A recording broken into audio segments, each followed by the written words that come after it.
ಲಂಬೋದರಲ ಕುಮಿಕರ ಅಂಬಾಸುತ ಅಮರ ವಿನುತ ಲಂಬೋದರಲ ಕುಮಿಕರ. ಕೆರೆಯ ನೀರನ್ನು ಕೆರೆಗೆ ಚೆಲ್ಲಿ ವರವ ಪಡೆದವರಂತೆ ಕಾಣಿರು ಹರಿಯ ಕರುಣದೊಳಾದ ಭಾಗ್ಯವ ಹರಿ ಸಮರ್ಪಣೆ ಮಾಡಿ ಬದುಕಿರು.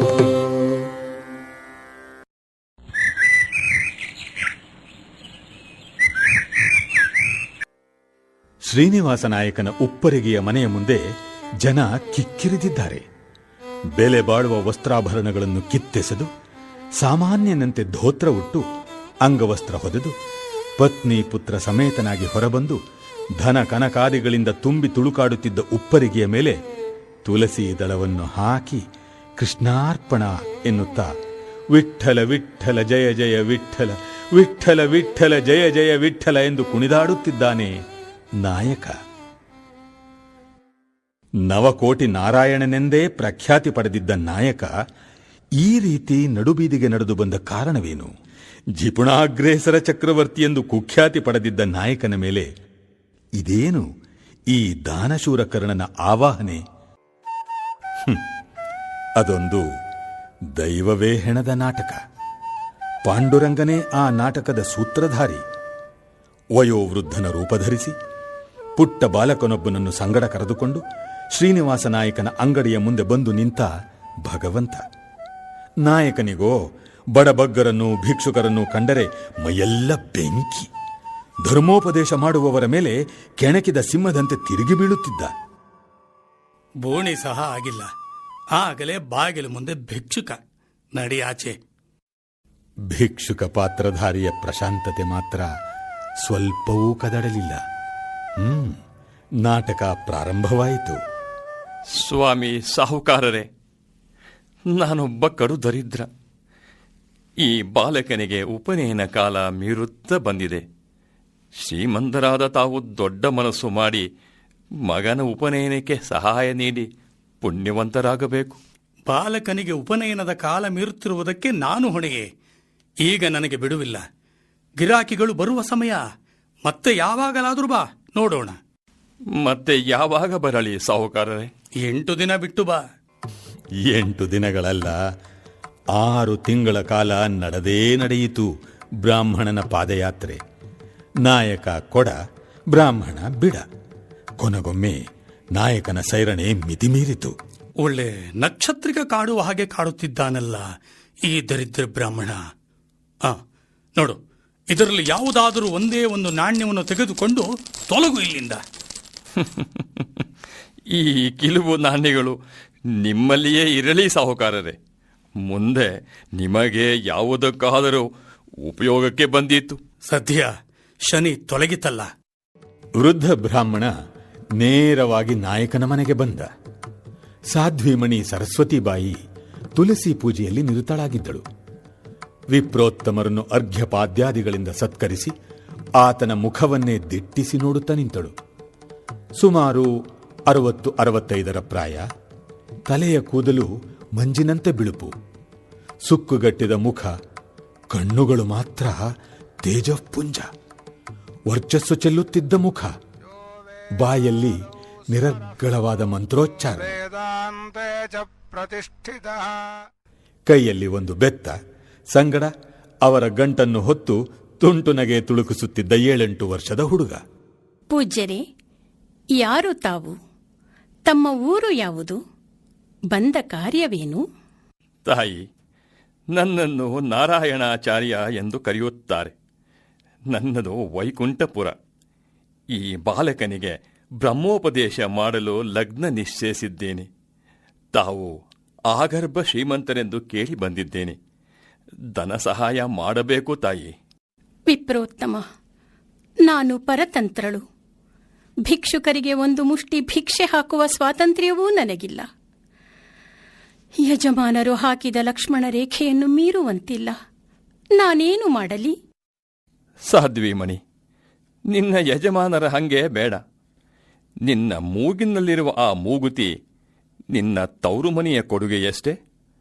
ಅದನ್ನು ದಾನ ಮಾಡಲು ನಿನಗೆ ಸಂಪೂರ್ಣ ಸ್ವಾತಂತ್ರ್ಯ ಉಂಟು. ಅದನ್ನು ಮಾರಿ ಬಂದ ಹಣದಿಂದ ಮಗನ ಮುಂಚಿ ಮಾಡುತ್ತೇನೆ. ದೊಡ್ಡ ಮನಸ್ಸು ಮಾಡು ತಾಯಿ, ಪುಣ್ಯವಂತಳಾಗು. ದಾನ ಬೇಡುತ್ತಿರುವವನು ಬ್ರಾಹ್ಮಣ, ಅದರಲ್ಲೂ ಉಪನಯನ ಕಾರ್ಯಕ್ಕೆ. ಇಲ್ಲ ಎನ್ನುವುದು ಹೇಗೆ? ಬೆಲೆ ಬಾಳುವ ಮೂಗುತಿಯನ್ನು ದಾನ ಮಾಡಿದೆ ಎಂದು ಹೇಳಿದರೆ ಯಜಮಾನರು ಜ್ವಾಲಾಮುಖಿಯಾಗುತ್ತಾರೆ. ಪಾಂಡುರಂಗ, ಎಂಥ ಧರ್ಮ ಸಂಕಟಕ್ಕೆ ಈಡು ಮಾಡಿದಿ. ಆಯಿತು, ಬಂದದ್ದೆಲ್ಲ ಬರಲಿ, ಗೋವಿಂದನ ದಯೆ ಇರಲಿ. ವಿಪ್ರೋತ್ತಮ, ಈಗೋ ಮೂಗುತಿ, ಕೃಷ್ಣಾರ್ಪಣ. ಅವಳ ದಾನಶೀಲತೆಯನ್ನು ಕೊಂಡಾಡುತ್ತಾ ಬ್ರಾಹ್ಮಣ ಹೊರಬಿದ್ದ. ಬ್ರಾಹ್ಮಣ ನಾಯಕನ ಬಳಿಗೆ ಬಂದ. ನಾಯಕರೇ, ನನಗೆ ತುರ್ತಾಗಿ ಸ್ವಲ್ಪ ಹಣ ಬೇಕಾಗಿದೆ. ಇದರ ಬೆಲೆ ಎಷ್ಟಾಗಬಹುದು ನೋಡಿ. ಇದೇನು ಸರಸ್ವತಿಯ ಮೂಗುತಿಯನ್ನೇ ಹೋಲುತ್ತಿದೆಯಲ್ಲ. ಏನು ಮೀನಮೇಷ ಎಣಿಸುತ್ತಿದ್ದೀರಿ ಸಾಹುಕಾರರೇ? 400 ರೂಪಾಯಿ ಕೊಡುವುದಾದರೆ ಕೊಡಿ, ಇಲ್ಲವಾದರೆ ಬಿಡಿ. ನಿಷ್ಠುರದ ಸೋಗು ಹಾಕಿಕೊಂಡು ಮೂಗುತಿಯನ್ನು ಅಂಗಡಿಯಲ್ಲೇ ಬಿಸುಟು ಅವಸರವಾಗಿ ಹೊರಟು ನಡೆದ. ಅವನ ವಿಚಿತ್ರ ನಡತೆಯನ್ನು ನೋಡಿ ನಾಯಕನಿಗೆ ಭಯವಾಯಿತು. ಗೋವಿಂದ, ಅವನೆಲ್ಲಿಗೆ ಹೋಗುವನೋ ನೋಡಿ ಬಾ ಎಂದು ಕಾರಕೂನನಿಗೆ ಹೇಳಿದ. ವಿಠಲನ ದೇವಾಲಯದವರೆಗೆ ಹೋದ ಬ್ರಾಹ್ಮಣ ಮುಂದೆ ಮಂಗಮಾಯ. ನಡೆದ ಸಂಗತಿಯನ್ನು ಕೇಳಿ ನಾಯಕನ ಸಂಶಯ ಮತ್ತಷ್ಟು ಬಲವಾಯಿತು. ಮೂಗುತಿಯನ್ನು ಒಂದು ಭರಣಿಯಲ್ಲಿಟ್ಟ, ಭದ್ರವಾಗಿ ಮುಚ್ಚಿದ. ಭರಣಿಯನ್ನು ಒಂದು ಸಂಪುಟದಲ್ಲಿಟ್ಟ, ಸಂಪುಟವನ್ನು ಪುಟ್ಟ ಕಬ್ಬಿಣದ ಪೆಟ್ಟಿಗೆಯಲ್ಲಿಟ್ಟ. ಕಬ್ಬಿಣದ ಪೆಟ್ಟಿಗೆಯನ್ನು ತಿಜೋರಿಯಲ್ಲಿರಿಸಿ ಎಲ್ಲಕ್ಕೂ ಬೀಗಗಳನ್ನು ಹಾಕಿ ಭದ್ರಪಡಿಸಿದ. ಕೀಲಿ ಕೈಗಳನ್ನು ತಾನೇ ಸೊಂಟಕ್ಕೆ ಸಿಕ್ಕಿಸಿಕೊಂಡು ಅಂಗಡಿಯನ್ನು ಮುಚ್ಚಿ ನೇರವಾಗಿ ಮನೆಗೆ ಬಂದ. ದೇವರ ಮನೆಯಲ್ಲಿ ಧ್ಯಾನಾಸಕ್ತಳಾಗಿ ಕುಳಿತಿದ್ದ ಹೆಂಡತಿಯ ಮೂಗಿನಲ್ಲಿ ಮೂಗುತಿ ಕಾಣಲಿಲ್ಲ. ನಾಯಕನ ಸಂಶಯ ಉಲ್ಬಣಿಸಿತು. ಸರಸ್ವತಿ, ಎಲ್ಲಿ ನಿನ್ನ ಮೂಗುತಿ ಕಾಣಿಸುತ್ತಿಲ್ಲವಲ್ಲ? ಪೂಜೆ ಮುಗಿಸಿಕೊಂಡು ಬಂದು ಕೊಡುತ್ತೇನೆ. ಅಲ್ಲಿಯವರೆಗೆ ಕಾಯಲು ಸಮಯವಿಲ್ಲ. ನನಗದು ಈಗಲೇ ಬೇಕಾಗಿದೆ. ಇಲ್ಲವಾದರೆ ಇಟ್ಟಿರುವ ಸ್ಥಳವನ್ನಾದರೂ ಹೇಳು, ನಾನೇ ಹುಡುಕುತ್ತೇನೆ. ನಿಜ ಸಂಗತಿಯನ್ನು ತಿಳಿಸದಿದ್ದರೆ ಪತಿಗೆ ದ್ರೋಹವೆಸಗಿದಂತಾಗುತ್ತದೆ. ತಿಳಿಸಿದರೆ ಪ್ರಮಾದವಾಗುತ್ತದೆ. ಊರು ಕೇರಿ ಒಂದಾಗುತ್ತದೆ. ಆ ಅಪಮಾನವನ್ನು ಅನುಭವಿಸುವುದಕ್ಕಿಂತ ಮೃತ್ಯುವನ್ನು ಆಲಂಕಿಸುವುದೇ ಲೇಸು. ಮೂಗು ಬಟ್ಟಲಿನಲ್ಲಿದ್ದ ವಜ್ರದ ಹರಳನ್ನು ಅರೆದು ವಿಷಪಾನ ಮಾಡಲು ಸಿದ್ಧಳಾದಳು ಸರಸ್ವತಿ. ಬಟ್ಟಲನ್ನು ಮೇಲೆತ್ತಿದಳು. ವಿಷ ಬಾಯಿಗೆ ಬೀಳುವಷ್ಟರಲ್ಲಿ ಎಂದು ಏನೋ ಬಿದ್ದಂತಾಯಿತು. ಬಟ್ಟಲಲ್ಲಿ ಕೈಯಾಡಿಸಿದಳು. ತನ್ನದೇ ಮೂಗುತಿ. ಸರಸ್ವತಿ ಕ್ಷಣಕಾಲ ಸ್ತಬ್ಧಳಾದಳು. ದಾನ ಬೇಡಲು ಬಂದಿದ್ದ ಬ್ರಾಹ್ಮಣ ಶ್ರೀಮನ್ನಾರಾಯಣನಲ್ಲದೆ ಬೇರೆ ಯಾರೂ ಅಲ್ಲ. ನಾರಾಯಣ, ನಾರಾಯಣ, ನಾರಾಯಣ. ಮುಹೂರ್ತ ಮಾತ್ರ ಆನಂದ ಮಗ್ನಳಾಗಿದ್ದು ಮನಸ್ಸನ್ನು ಸ್ಥಿಮಿತಕ್ಕೆ ತಂದು ಪತಿಯ ಬಳಿಗೆ ಧಾವಿಸಿ ಬಂದು, ಇಗೋ ಮೂಗುತಿ ಎಂದಳು. ಮೂಗುತಿ? ಮೂಗುತಿಯನ್ನು ನೋಡಿದ ನಾಯಕನಿಗೆ ಬುದ್ಧಿಭ್ರಮಣೆ ಆದಂತಾಯಿತು. ಒಡನೆಯೇ ಮಳಿಗೆಗೆ ಧಾವಿಸಿದ. ಬೀಗ ಮುದ್ರೆಗಳೆಲ್ಲ ಮೊದಲಿನಂತೆಯೇ ಇದ್ದುವು. ಆದರೆ ಮೂಗುತಿ ಮಾತ್ರ ಮಾಯವಾಗಿತ್ತು. ನಾಯಕನ ಮನಸ್ಸಿನಲ್ಲಿ ಹೊಯ್ದಾಟ ಪ್ರಾರಂಭವಾಯಿತು. ಅಂಗಡಿಯ ಪರಿವೆಯೇ ಇಲ್ಲದೆ ಓಡೋಡುತ್ತಾ ಮನೆಗೆ ಹಿಂತಿರುಗಿದ. ಸರಸ್ವತಿ, ಸರಸ್ವತಿ! ನಡೆದ ಸಂಗತಿಯನ್ನೆಲ್ಲ ಹೆಂಡತಿಯ ಬಾಯಿಂದ ಕೇಳಿ ಮೂಕ ವಿಸ್ಮಿತನಾದ. ಅಯ್ಯೋ, ಮನೆಯ ಬಾಗಿಲಿಗೆ ಬಂದ ಭಗವಂತನನ್ನು ತಿರಸ್ಕರಿಸಿ ನರಕ ಭಾಜನನಾದಿನಲ್ಲ. ಹೇ ಪಾಂಡುರಂಗ, ಯಾವ ರೂಪದಿಂದ ನನ್ನ ಅಂಗಡಿಗೆ ಬರುತ್ತಿದ್ದೆಯೋ ಅದೇ ರೂಪದಿಂದ ದರ್ಶನ ಕೊಡುವವರೆಗೂ ಅನ್ನಪಾನಗಳನ್ನು ತೊರೆಯುತ್ತೇನೆ. ನಿನ್ನ ನಾಮಸ್ಮರಣೆ ಮಾಡುತ್ತಲೇ ನಿನ್ನ ಪಾದಾರವಿಂದವನ್ನು ಸೇರುತ್ತೇನೆ ಎಂದು ಪಣತೊಟ್ಟ. ಪತಿಯೇ ಅನ್ನಪಾನಗಳನ್ನು ತೊರೆದಿರುವಾಗ ಸಹಧರ್ಮಿಣಿ ಸುಮ್ಮನಿರುವುದಾದರೂ ಹೇಗೆ? ತಾನೂ ಉಪವಾಸ ವ್ರತ ಕೈಗೊಂಡು ದೇವನ ಧ್ಯಾನದಲ್ಲಿ ತಲ್ಲೀನಳಾದಳು ಸರಸ್ವತಿ. 3 ದಿನಗಳು ಉರುಳಿದುವು. 4ನೆಯ ಪ್ರಾತಃ ಕಾಲ ತುಳಸಿ ಪೂಜೆ ಮಾಡುತ್ತಿದ್ದ ಸರಸ್ವತಿಯ ಮುಂದೆ ಶ್ರೀಮನ್ನಾರಾಯಣ ಪ್ರತ್ಯಕ್ಷನಾದ. ಸಾಧ್ವೀಮಣಿ, ಈ 3 ರಾತ್ರಿಗಳ ಉಪವಾಸ ವ್ರತದಿಂದಲೂ ನನ್ನ ನಾಮಸ್ಮರಣೆಯಿಂದಲೂ ನಿನ್ನ ಪತಿಯ ದುರಿತ ರಾಶಿ ಭಸ್ಮವಾಗಿದೆ. ಆತನ ದೇಹೇಂದ್ರಿಯಗಳು, ಮನಸ್ಸು ನಿರ್ಮಲಗೊಂಡಿವೆ. ಆದರೆ ಐಶ್ವರ್ಯದ ಹಂಬಲ ಮಾತ್ರ ಆತನನ್ನು ಇನ್ನೂ ಪೂರ್ಣವಾಗಿ ಬಿಟ್ಟಿಲ್ಲ. ಸರ್ವಸ್ವವನ್ನೂ ತ್ಯಾಗ ಮಾಡಿ ನನ್ನ ದಾಸನಾದರೆ ನನ್ನ ದರ್ಶನ ಭಾಗ್ಯ ಲಭ್ಯವಾಗುತ್ತದೆ ಎಂದು ನಿನ್ನ ಪತಿಗೆ ತಿಳಿಸು. ಮಂಗಳಮಸ್ತು ಎಂದು ನುಡಿದು ಭಗವಂತ ಅದೃಶ್ಯನಾದ. ಭಗವಂತನ ಆಣತಿಯನ್ನು ಸರಸ್ವತಿ ಪತಿಗೆ ತಿಳಿಸಿದಳು. ಈ ಬಾರಿಯೂ ನನಗೆ ಆ ಮಹಾಮಹಿಮನ ದರ್ಶನ ಲಾಭ ದೊರೆಯದೇ ಹೋಯಿತಲ್ಲ. ಎಂತಹ ಹತಭಾಗ್ಯ ನಾನು.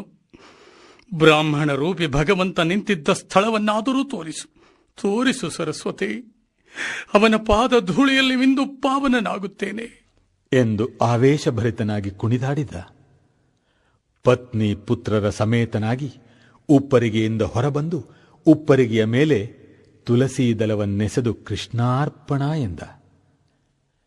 ಸರ್ವಸಂಗ ಪರಿತ್ಯಾಗಿಯಾಗಿ ಹೊರಟ ನಾಯಕನನ್ನು ಕಂಡು ಜನ ಆಶ್ಚರ್ಯಚಕಿತರಾದರು.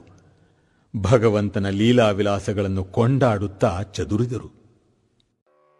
ಶ್ರೀನಿವಾಸ ನಾಯಕ ಪುರಂದರಗಡದ ಬೀದಿಗಳಲ್ಲಿ ನಾಮ ಸಂಕೀರ್ತನೆ ಮಾಡುತ್ತಾ ಸಂಚರಿಸತೊಡಗಿದ.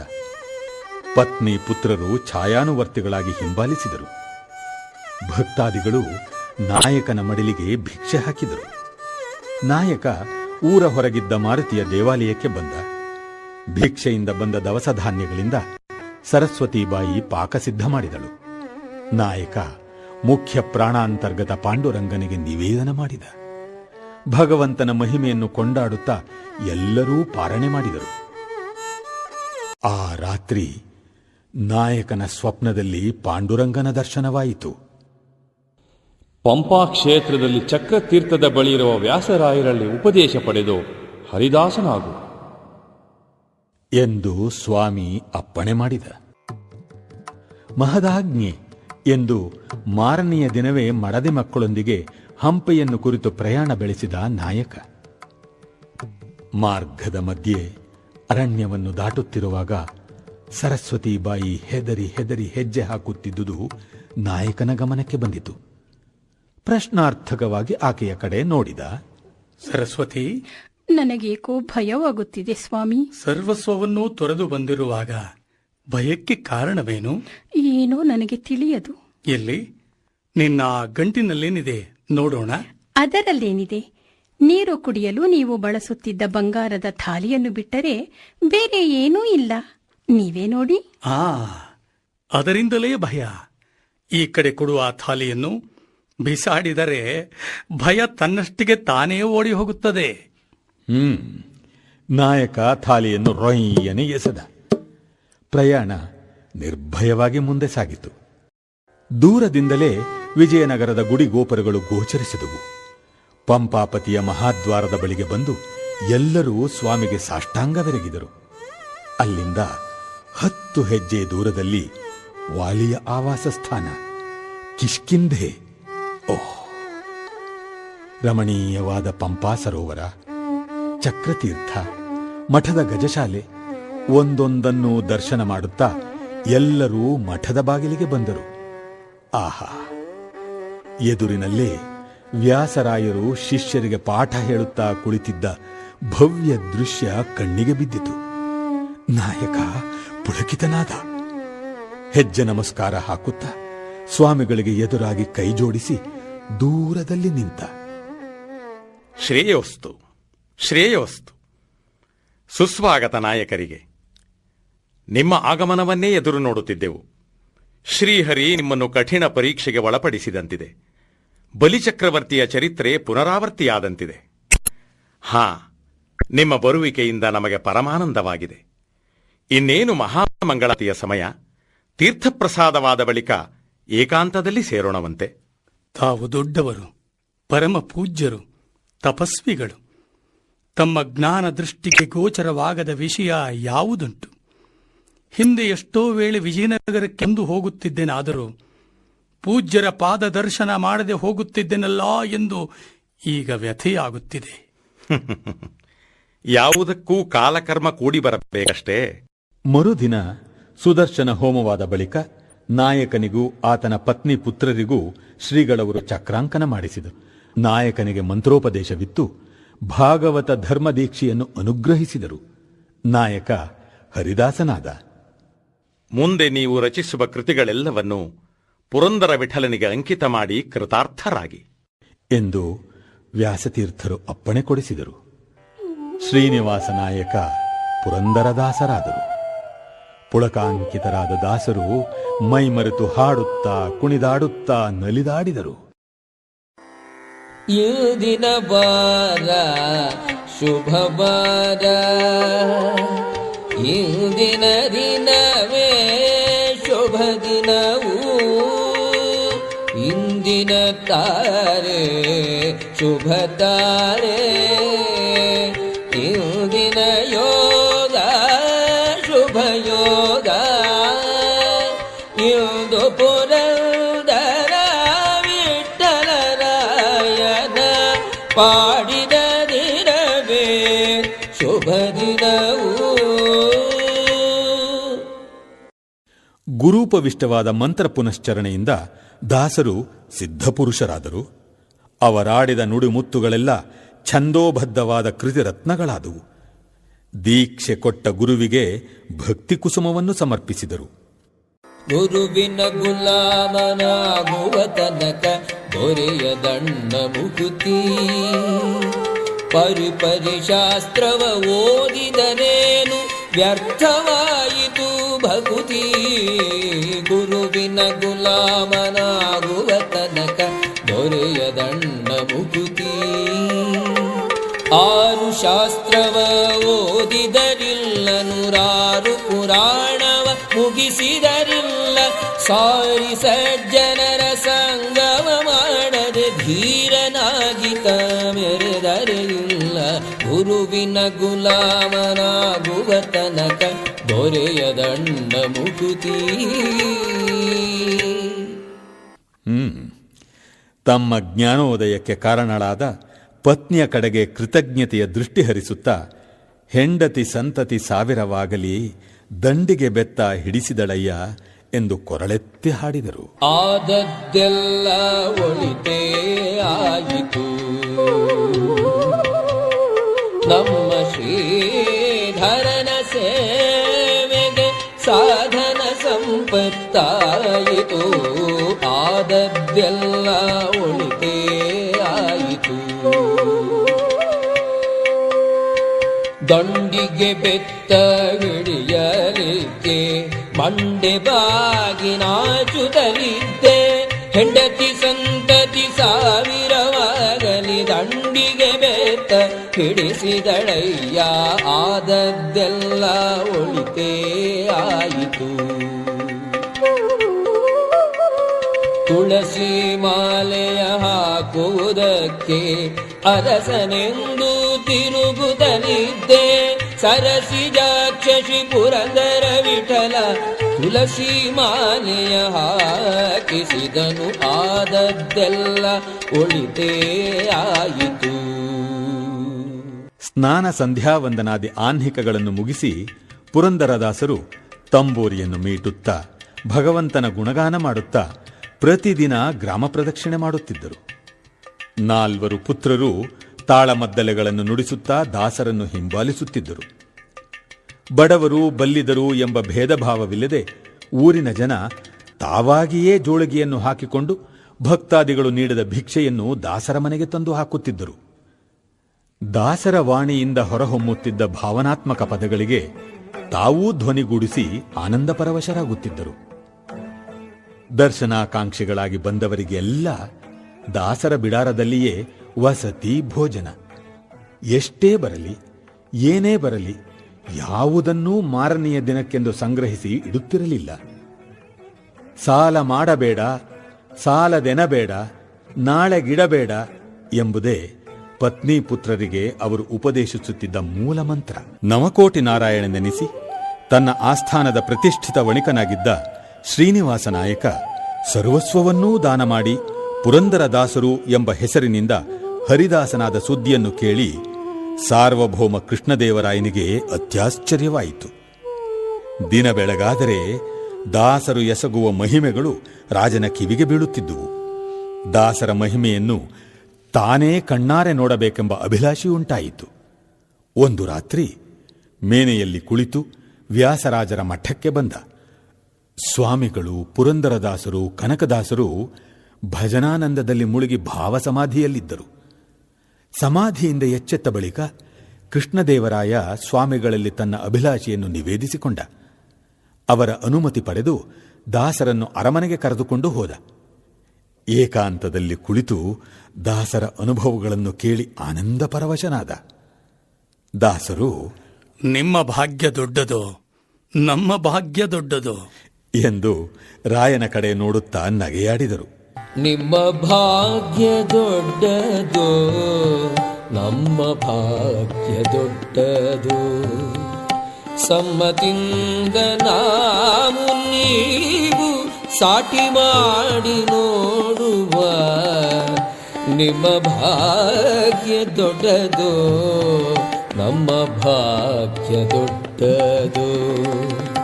ನಿಮ್ಮ ಭಾಗ್ಯ ಲಕ್ಷ್ಮೀ ದೇವಿ, ನಮ್ಮ ಭಾಗ್ಯ ನಾರಾಯಣನು. ನಮ್ಮ ನಿಮ್ಮ ಭಾಗ್ಯದೊಡೆಯ ಪುರಂದರ ವಿಠಲ, ಪುರಂದರ ವಿಠಲ. ದಾಸರ ವಿರಕ್ತಿಯನ್ನು ಕಂಡು ರಾಯನಿಗೆ ಪರಮಾಶ್ಚರ್ಯವಾಯಿತು. ಸಕಲ ರಾಜಮರ್ಯಾದೆಗಳೊಂದಿಗೆ ಸತ್ಕರಿಸಿ ಬೀಳ್ಕೊಟ್ಟ. ಐಹಿಕ ಭೋಗವಿಲಾಸಗಳನ್ನೆಲ್ಲ ತ್ಯಜಿಸಿ ವಿರಕ್ತರಾಗಿದ್ದ ದಾಸರನ್ನು ಪರೀಕ್ಷಿಸುವ ಸಲುವಾಗಿ ಧನಿಕನೊಬ್ಬ ಅವರ ಜೋಳಿಗೆಗೆ ಧಾನ್ಯದ ಜೊತೆಯಲ್ಲಿ ಬೆಲೆ ಬಾಳುವ ಮುತ್ತುರತ್ನಗಳನ್ನು ಬೆರೆಸಿ ಸುರಿದಿದ್ದ. ಚಕ್ರತೀರ್ಥದ ಬಳಿ ಕುಳಿತು ಸಂಗ್ರಹವಾಗಿದ್ದ ಕಾಳುಗಳನ್ನು ವಿಂಗಡಿಸುವಾಗ ಮುತ್ತುರತ್ನಗಳು ದಾಸರ ಕಣ್ಣಿಗೆ ಬಿದ್ದವು. ಅನ್ನು ಒಂದೊಂದಾಗಿ ಆರಿಸಿ ಚಕ್ರತೀರ್ಥದೊಳಗೆ ಎಸೆಯತೊಡಗಿದರು. ದಾಸರನ್ನು ಹಿಂಬಾಲಿಸಿಕೊಂಡೇ ಬರುತ್ತಿದ್ದ ಧನಿಕ ಅವರ ವರ್ತನೆಯನ್ನು ಕಂಡು ಚಕಿತನಾದ. ಅಯ್ಯೋ, ಇದೇನು ದಾಸರೇ, ಬೆಲೆ ಬಾಳುವ ಮುತ್ತು ರತ್ನಗಳನ್ನೇಕೆ ನೀರಿಗೆ ಎಸೆಯುತ್ತಿದ್ದೀರಿ? ಏನು ಮಾಡಲಿ, ಈ ಕಲ್ಲು ಹರಳುಗಳು ಧಾನ್ಯದ ಜೊತೆ ಬೇಯುವುದಿಲ್ಲವಲ್ಲ. ದಾಸರೇ, ಹಿಂದೆ ನೀವೇ ಮುತ್ತು ರತ್ನಗಳ ವ್ಯಾಪಾರ ಮಾಡುತ್ತಿದ್ದವರು. ಈ ಹರಳುಗಳು ಎಷ್ಟು ಬೆಲೆ ಬಾಳುವಂತವು ಎಂಬುದನ್ನು ನಾನೇನು ಹೇಳಬೇಕಾಗಿಲ್ಲ ನಿಮಗೆ. ಮುತ್ತಿನ ವ್ಯಾಪಾರವನ್ನು ನಾನೆಲ್ಲಿ ಬಿಟ್ಟಿದ್ದೇನೆ. ಹಿಂದೆ ನಾನು ಮಾರಾಟ ಮಾಡುತ್ತಿದ್ದುದು ಥಳಕು ಬೆಳಕಿನ ಮುತ್ತು ರತ್ನಗಳು. ಇಂದು ಇದ್ದರೆ ನಾಳೆ ಇಲ್ಲ. ಈಗ ನನಗೆ ದೊರೆತಿರುವ ಮುತ್ತು ರತ್ನಗಳಿಗೆ ಬೆಲೆ ಕಟ್ಟಲಾಗದು. ಅವು ಅನಂತ, ಅನರ್ಘ್ಯ, ಯಾರು ಬೇಕಾದರೂ ಕೊಳ್ಳಬಹುದು. ಹಿಂದಿನಂತೆ ಯಾರೂ ನನ್ನ ಅಂಗಡಿಗೆ ಬರಬೇಕಾದುದಿಲ್ಲ. ಅವರವರ ಬಾಗಿಲ ಬಳಿಯೇ ನಿಂತು ಪಡೆಯಬಹುದು. ಯೋಚಿಸಿ ನೋಡಿ ದಾಸರೇ, ಈ ಅನರ್ಘ್ಯ ರತ್ನಗಳನ್ನು ಜೋಪಾನ ಮಾಡಿದರೆ ಮತ್ತೆ ನವಕೋಟಿ ನಾರಾಯಣರಾಗಬಹುದು ನೀವು. ನಾನು ಆಗ ಕಳೆದುಕೊಂಡ ಸಂಪತ್ತಿಗಿಂತ ಈಗ ಪಡೆದಿರುವ ಸಂಪತ್ತು ಬಹಳ ದೊಡ್ಡದು. ನವಕೋಟಿಯಲ್ಲ, ಸಹಸ್ರ ಕೋಟಿ. ಯಾವುದು ಗೊತ್ತೇ? ರಾಮನಾಮ ಎಂಬ ಮುತ್ತಿನ ಹಾರ. ಮುತ್ತು ಕೊಳ್ಳಿರೋ ಜನರು, ಮುತ್ತು ಕೊಳ್ಳಿರೋ. ಮುತ್ತು ಬಂದಿದೆ ಕೊಳ್ಳಿ ಸಚ್ಚಿದಾನಂದವೆಂಬೋ. ಮುತ್ತು ಕೊಳ್ಳಿರೋ ಜನರು, ಮುತ್ತು ಕೊಳ್ಳಿರೋ. ಹಿಡಿಯಲಿಕ್ಕೆ ನಿಲುಕದದು ಕಾಡೆ ಕಾಣದೆಂದೋ ಬೆಲೆಯು. ಒಡವಿಗೆಲ್ಲ ಪುರಂದರ ವಿಠಲ ಒಡೆಯನೆ ಓದಿಯ. ಮುತ್ತು ಮುತ್ತು ಕೊಳ್ಳಿರೋ ಜನರು, ಮುತ್ತು ಕೊಳ್ಳಿರೋ. ದಾಸರು ಪಂಢರಪುರ ಕ್ಷೇತ್ರದಲ್ಲಿ ತಂಗಿದ್ದಾಗ ನಡೆಯಿತು ಎನ್ನಲಾದ ಒಂದೆರಡು ಘಟನೆಗಳು ಪ್ರಸಿದ್ಧಿ ಪಡೆದಿವೆ. ಒಂದು ದಿನ ರಾತ್ರಿ ದಾಸರು ಕೈಕಾಲು ತೊಳೆದುಕೊಳ್ಳಲು ನೀರು ತಂದಿಡುವಂತೆ ಆಪ್ತ ಶಿಷ್ಯ ಅಪ್ಪಣ್ಣ ಭಾಗವತನಿಗೆ ಹೇಳಿ ಬಯಲಿಗೆ ಹೋದರು. ಅಪ್ಪಣ್ಣ, ಕೈಕಾಲು ತೊಳೆಯಲು ನೀರು ತಾ. ಅಪ್ಪಣೆ ಗುರುಗಳ ಎಂದಿದ್ದ ಅಪ್ಪಣ್ಣ ನಿದ್ದೆಗಣ್ಣಿನಲ್ಲಿ ಮತ್ತೆ ನಿದ್ದೆ ಹೋದ. ಶಿಷ್ಯನಿಗಾಗಿ ಕಾದು ಕಾದು ಸಾಕಾಯಿತು ದಾಸರಿಗೆ. ಅಷ್ಟರಲ್ಲಿ ಪಾಂಡುರಂಗನೇ ಅಪ್ಪಣ್ಣನ ರೂಪ ತಾಳಿ ತಂಬಿಗೆಯಲ್ಲಿ ನೀರು ತಂದು ದಾಸರ ಮುಂದಿಟ್ಟ. ದಾಸರು ಶುದ್ಧಿ ಕಾರ್ಯ ಮುಗಿಸಿ ಎಷ್ಟು ಹೊತ್ತೋ ನಿನಗಾಗಿ ಕಾಯುವುದು ಎಂದು ರೇಗಿ ಭಾಗವತನ ತಲೆಯನ್ನು ತಂಬಿಗೆಯಿಂದ ಗಟ್ಟಿಸಿದರು. ಅಮ್ಮ, ತಪ್ಪಾಯ್ತು ಗುರುಗಳೇ ಎಂದು ತಲೆ ತಗ್ಗಿಸಿ ಮನೆಯೊಳಗೆ ಹೋದವನಂತೆ ನಟಿಸಿ ಪಾಂಡುರಂಗ ಅದೃಶ್ಯನಾದ. ದಾಸರು ಬಂದದ್ದನ್ನು ನೋಡಿ ಅಪ್ಪಣ್ಣ ಭಾಗವತ ಕಣ್ಣುಜ್ಜಿಕೊಳ್ಳುತ್ತಾ ದಡಬಡನೆ ಮೇಲೆದ್ದ. ಕ್ಷಮಿಸಬೇಕು ಗುರುಗಳೇ, ಹಾಳು ನಿದ್ದೆಯಲ್ಲಿ ನೀರು ತರುವುದೇ ಮರೆತು ಹೋಯಿತು. ಅರೆ ಕ್ಷಣದಲ್ಲಿ ತರುತ್ತೇನೆ. ಮತ್ತೇಗೆ ನೀರು ಈಗ? ತಂಬಿಗೆ ಎಲ್ಲಿಟ್ಟಿ? ಯಾವ ತಂಬಿಗೆ ಗುರುಗಳೇ? ಹೊಲಕ್ಕೆ ತಂದಿದ್ದೀಯಲ್ಲೋ ಆ ತಂಬಿಗೆ. ಹೊಲಕ್ಕೆ ನಾನೆಲ್ಲಿ ಬಂದಿದ್ದೆ ಗುರುಗಳೇ? ಹಾಸಿಗೆ ಬಿಟ್ಟು ಈಗ ತಾನೇ ಹೇಳುತ್ತಿದ್ದೀನಿ. ಸರಿ ಹೋಯ್ತು. ನಿದ್ದೆಯ ಮಂಪರು ಇನ್ನೂ ಬಗೆಹರಿದಿಲ್ಲವೇನೋ? ಅಲ್ಲವೋ ಆ ತಂಬಿಗೆಯಿಂದ ನಿನ್ನ ತಲೆಯನ್ನು ತಿಳಿಸಿದ್ದು ಮರೆತು ಹೋಯ್ತಾ ಇಷ್ಟು ಬೇಗ? ಖಂಡಿತವಾಗಿಯೂ ಯಾವುದನ್ನು ನಾನು ಅರಿಯೇ ಗುರುಗಳೇ. ದಾಸರು ಎಲ್ಲ ಶಿಷ್ಯರನ್ನೂ ವಿಚಾರಿಸಿದರು. ಎಲ್ಲರೂ ನಾನಲ್ಲ, ತಾನಲ್ಲ, ನಾನಲ್ಲ ಎಂದರು. ದಾಸರು ಕ್ಷಣಕಾಲ ಕಣ್ಣು ಮುಚ್ಚಿ ಧ್ಯಾನಾಸಕ್ತರಾದರು. ಶಿಷ್ಯನ ಪಾತ್ರ ವಹಿಸಿ ಬಂದಿದ್ದವನು ಜಗನ್ನಾಟಕ ಸೂತ್ರಧಾರಿ ಪಾಂಡುರಂಗನೇ ಎಂಬುದು ಅವರ ದಿವ್ಯ ದೃಷ್ಟಿಗೆ ಗೋಚರವಾಯಿತು. ಪಾಂಡುರಂಗ, ಪಾಂಡುರಂಗ, ಇಂಥ ಹೀನ ಕಾರ್ಯಗಳನ್ನು ಮಾಡಿ ನನ್ನನ್ನು ಮೋಸಗೊಳಿಸುವೆಯಾ ಎಂದು ಪರಿಪರಿಯಾಗಿ ಪರಿತಪಿಸಿ ಮರುದಿನ ದೇವಾಲಯದಲ್ಲಿ ಸ್ವಾಮಿಗೆ ಅಭಿಷೇಕ ಮಾಡುವಾಗ್ಗೆ ಮನುಷ್ಯನ ದೇಹಕ್ಕೆ ಪೆಟ್ಟು ತಗುಲಿದರೆ ಹೇಗೋ ಹಾಗೆ ಶಿಲಾಮೂರ್ತಿಯ ಶಿರಸ್ಸು ಊದಿಕೊಂಡು ಗುಬುಟು ಬಂದಿತ್ತು. ಮೂರ್ತಿಯ ನೇತ್ರಗಳಿಂದ ಧಾರಾಕಾರವಾಗಿ ನೀರು ಸುರಿಯುತ್ತಿತ್ತು. ಈ ಸುದ್ದಿ ಕರುಣಾಕರಣೆಯಾಗಿ ಊರು ತುಂಬಾ ಹರಡಿತು. ಭಕ್ತಾದಿಗಳು ತಂಡ ತಂಡವಾಗಿ ಬಂದು ಸೇರಿದರು. ಓಹೋ, ಏನಿದು ವಿಚಿತ್ರ, ಏನಿದು ವಿಚಿತ್ರ ಎಂದು ಎಲ್ಲರೂ ಬೆರಗಾದರು. ಆ ಸಮಯಕ್ಕೆ ಸರಿಯಾಗಿ ದಾಸರು ಗುಡಿಗೆ ಆಗಮಿಸಿದರು. ದಾಸರು ಪಾಂಡುರಂಗನ ಅಂತರಂಗ ಭಕ್ತರು, ಅತಿಮಾನುಷ ಸಾಮರ್ಥ್ಯವುಳ್ಳವರು ಎಂಬುದು ಜನಜನಿತವಾಗಿತ್ತು. ದೇವಾಲಯದ ವ್ಯವಸ್ಥಾಪಕರು ದಾಸರ ಬಳಿಗೆ ಬಂದು ಸಾಷ್ಟಾಂಗವೆರಗಿ, ಮಹಾತ್ಮರೇ, ಮಹಾತ್ಮರೇ, ವಿಠಲನ ತಲೆ ಊದಿದೆ, ಕಣ್ಣಿಂದ ನೀರು ಸುರಿಯುತ್ತಿದೆ, ಕಾರಣವೇನೋ ತಿಳಿಯದು ಎಂದು ಆತಂಕ ವ್ಯಕ್ತಪಡಿಸಿದರು. ದಾಸರು ಗರ್ಭಾಂಕಣವನ್ನು ಪ್ರವೇಶಿಸಿದರು. ಆಪಾದ ಮಸ್ತಕ ಮೂರ್ತಿಯ ಮೈದಡವಿದರು. ಕರದೀಪದ ಬೆಳಕಿನಲ್ಲಿ ಹಣೆಯ ಮೇಲಿನ ಗುಬುಟು ಕಾಣಿಸಿತು. ಇದೇನು ವಿಡಂಬನೆ ಪಾಂಡುರಂಗ? ಭೀಷ್ಮದ್ರೋಣರು ಬಿಟ್ಟ ಬಾಣಕ್ಕಿಂತ ತಂಬಿಗೆಯ ಪೆಟ್ಟು ತೀಕ್ಷ್ಣವಾಯಿತೇ ನಿನಗೆ? ನೀರು ತಾ ಎಂದು ನಿನಗೆ ಹೇಳಿದವರಾರು? ಅಪ್ಪಣ ಭಾಗವತನಿಗೆ ಮೈ ಮೇಲೆ ಎಚ್ಚರ ತಪ್ಪುವಂತೆ ನಿದ್ದೆ ಬರೆಸಿದವರಾರು? ಸಾಕು ಮಾಡು, ಸಾಕು ಮಾಡು ನಿನ್ನ ನಾಟಕವನ್ನು ಎಂದು ಹೇಳಿ ಹಣೆಯ ಮೇಲೆ ಕೈಯಾಡಿಸಿದರು. ಆಹಾ, ಗುಬುಟು ಮಾಯವಾಯಿತು. ಕಣ್ಣೀರು ನಿಂತಿತು. ದಾಸರು ಆನಂದ ಬಾಷ್ಪ ಸುರಿಸುತ್ತಾ, ಪಾಂಡುರಂಗ, ಪಾಂಡುರಂಗ, ಇಲ್ಲಿ ನೋಡಿ, ಯಾರೋ ಭಕ್ತರ ಸಂಗಡ ಸರಸವಾಡಿದ್ದಾನೆ ನನ್ನ ವಿಠಲ. ವ್ಯಾಕುಲಕ್ಕೆ ಕಾರಣವಿಲ್ಲ. ಅಭಿಷೇಕ ನಡೆಯಲಿ. ಪಾಂಡುರಂಗನ ನಾಟಕ ಇಷ್ಟಕ್ಕೆ ಮುಗಿಯಲಿಲ್ಲ. ಮುಂದೊಂದು ದಿನ ಪುರಂದರರ ವೇಷ ತಾಳಿ ಆ ಊರಿನ ಪ್ರಸಿದ್ಧ ರಾಜನರ್ತಕಿಯೊಬ್ಬಳ ಮನೆಗೆ ಬಂದ. ಆಕೆ ಶ್ರೀಮಂತಳಾಗಿದ್ದುದು ಮಾತ್ರವಲ್ಲ, ವಿದ್ಯಾವತಿ, ಲಾವಣ್ಯವತಿ ಹಾಗೂ ಪಾಂಡುರಂಗನ ಪರಮ ಭಕ್ತಳೂ ಆಗಿದ್ದಳು. ದಾಸರು ಮನೆಗೆ ಬಂದದ್ದನ್ನು ನೋಡಿ ಆನಂದ ಪರವಶಳಾದಳು. ಓ, ಪುರಂದರದಾಸರು, ದಯಮಾಡಿಸಬೇಕು ದಾಸರು. ಪಾಂಡುರಂಗ ವಿಠಲನೇ ನನ್ನ ಮನೆಗೆ ಬಂದಂತಾಯಿತು. ನನ್ನ ಮನೆ ಪಾವನವಾಯಿತು. ಭಗವದ್ಭಕ್ತಳಾದ ನಿನ್ನ ಮನೆಗೆ ಬರದೆ ಮತ್ತೆಲ್ಲಿಗೆ ಹೋಗಬೇಕು? ನಿನ್ನ ಗಾನ ನರ್ತನ ಕೌಶಲವನ್ನು ನೋಡುವ ಅಭಿಲಾಷೆಯಾಯಿತು, ಬಂದೆ. ಕೃತಾರ್ಥಳಾದೆ. ಸೇವೆಗೆ ಸಿದ್ಧಳಾಗಿದ್ದೇನೆ. ಬಡದಾಸನೆಂದು ತಾತ್ಸಾರ ಮಾಡಬೇಡ. ನಿನಗೆ ಯೋಗ್ಯವಾದ ಬಹುಮಾನವನ್ನೂ ತಂದಿದ್ದೇನೆ. ತೆಗೆದುಕೋ ಈ ರತ್ನ ಖಚಿತವಾದ ಕಂಕಣವನ್ನು. ನಾಳೆ ಬರುವಾಗ ಇನ್ನೊಂದು ಕಂಕಣವನ್ನೂ ತಂದುಕೊಡುತ್ತೇನೆ. ಎಲ್ಲಿ ಈಗ ನಡೆಯಲಿ ನಿನ್ನ ಕಲಾ ಪ್ರದರ್ಶನ. ಅನುಗ್ರಹೀತಳಾದೆ. ರಾತ್ರಿಯೆಲ್ಲ ಗಾನ ನರ್ತನಗಳಿಂದ ಸ್ವಾಮಿಯನ್ನು ಸಂತೋಷಪಡಿಸಿದಳು ಆ ನರ್ತಕಿ. ಮರುದಿನ ಬರುವುದಾಗಿ ಹೇಳಿ ನಸುನಗುತ್ತಾ ಪಾಂಡುರಂಗ ಅದೃಶ್ಯನಾದ. ಮಾರನೆಯ ದಿನ ಬೆಳಗ್ಗೆ ಅರ್ಚಕರು ಅಭಿಷೇಕಕ್ಕೆ ಸಿದ್ಧವಾಗುತ್ತಿರುವಂತೆ ಸ್ವಾಮಿಯ ಬಲಗೈಯಲ್ಲಿದ್ದ ಕಂಕಣ ಕಣ್ಮರೆಯಾಗಿದ್ದುದು ಗಮನಕ್ಕೆ ಬಂದಿತು. ಅಧಿಕಾರಿಗಳಿಗೆ ವರದಿ ಮಾಡಿದರು. ಸಂಶಯಗ್ರಸ್ತರು ಎಂದು ತೋರಿದವರನ್ನು ಹಿಡಿದು ದಂಡಾಧಿಕಾರಿಗಳು ಕಶಗಳಿಂದ ಪ್ರಹರಿಸಿದರು. ಕಂಕಣ ಮಾತ್ರ ಪತ್ತೆಯಾಗಲಿಲ್ಲ.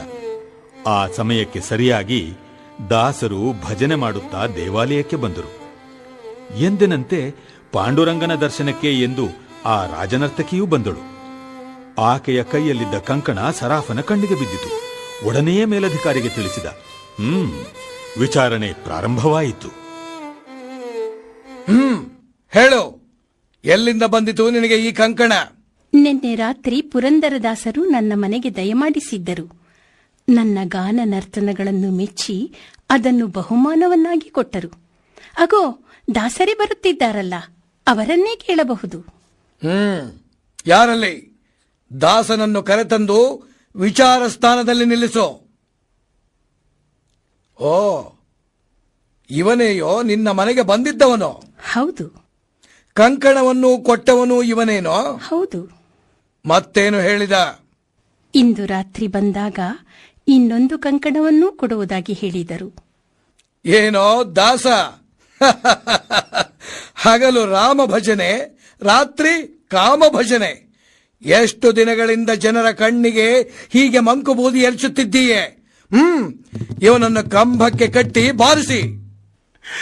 ಹೇ ಪಾಂಡುರಂಗ, ಪಾಂಡುರಂಗ, ತೃಪ್ತಿಯಾಯಿತೇ ನಿನಗೆ? ಅಂದು ನಾನು ನಿನ್ನನ್ನು ತುಂಬಿಗೆಯಿಂದ ಹೊಡೆದೆ, ಇಂದು ನೀನು ನನ್ನನ್ನು ಚಾಟಿಯಿಂದ ಹೊಡೆಸಿದೆ. ಮುಯ್ಯಕ್ಕೆ ಮುಯ್ಯಿ ತೀರಿದಷ್ಟೇ, ಇನ್ನೇಕೆ ಪರೀಕ್ಷೆ?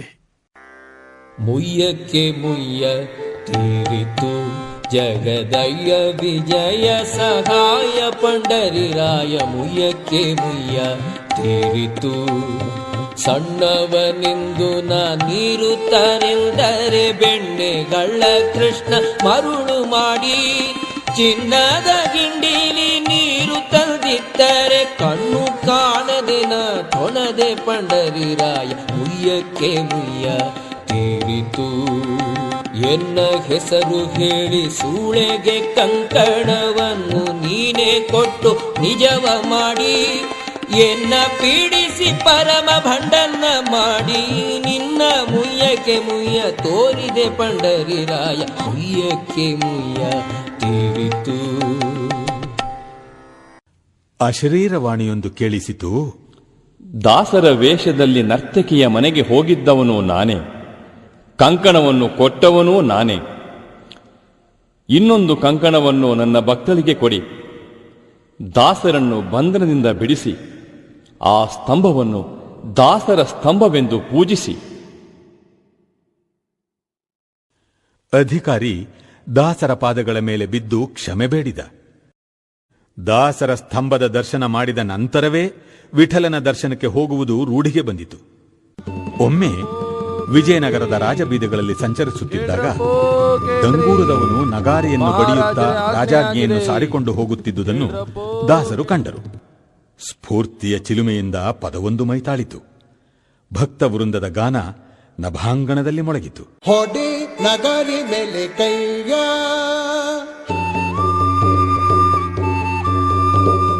ಹೊಡೆ ನಗಾರಿ ಮೇಲೆ ಕೈಯ, ಗಡಗಡ ಹೊಡೆ ನಗಾರಿ ಮೇಲೆ ಕೈಯ.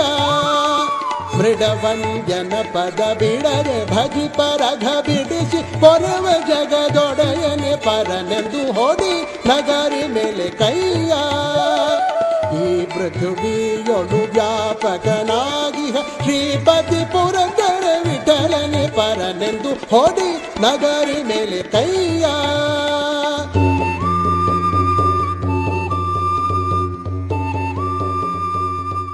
ಬೈರಾಗಿಯೊಬ್ಬ ಕೊಳದ ಸೋಪಾನದ ಮೇಲೆ ಕುಳಿತು ಗುಡುಗುಡು ಎಂದು ಸೇದುತ್ತಿರುವುದು ದಾಸರ ಕಣ್ಣಿಗೆ ಬಿದ್ದಿತು. ಮನುಷ್ಯನ ಈ ಮನೋದೌರ್ಬಲ್ಯವೇ ದಾಸರ ಪರತತ್ವ ಬೋಧನೆಗೆ ನಾಂದಿಯಾಯಿತು. ಗುಡುಗುಡಿಯನು ಸೇದಿ ನೋಡೋ, ನಿನ್ನ ಒಡಲ ಪಾಪಂಗಳನೆಲ್ಲ